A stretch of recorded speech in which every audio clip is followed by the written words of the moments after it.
একটা সত্য কথা বলতে কি মনের কথা। নুরুল হক নূর ওরফে বিকাশ নূর, তারে এখন বিকাশ নূর বলতে আমার সত্যি অনেক খারাপ লাগে। মনের কথা এটা, তার বিকাশ নূর বলতে আমার অনেক খারাপ লাগে।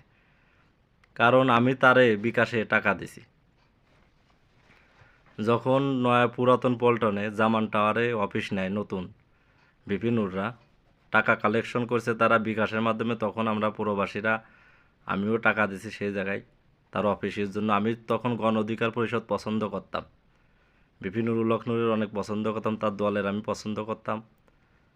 কিন্তু এখন তার আমি বিকাশ নূর বলি, এটা আমার খুবই কষ্ট লাগে বলতে, তবুও বলা লাগে।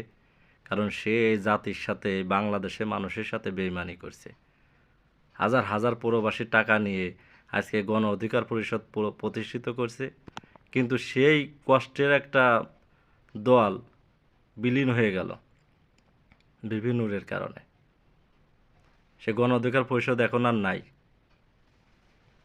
তাই জন্য খুবই খারাপ লাগে। তো এখন গণ অধিকার পরিষদ আর সাপোর্ট করি নে, ওই বিকাশ নূরেরও আর সাপোর্ট করি নে, এই জন্য আমার খারাপ লাগে। তবুও বললাম, কি করার আছে। বাংলাদেশের মানুষ তো সব বেঈমান, স্বার্থের পাগল। কেউ দেশের জন্য, দেশের মানুষের জন্য একটু ভাবে না।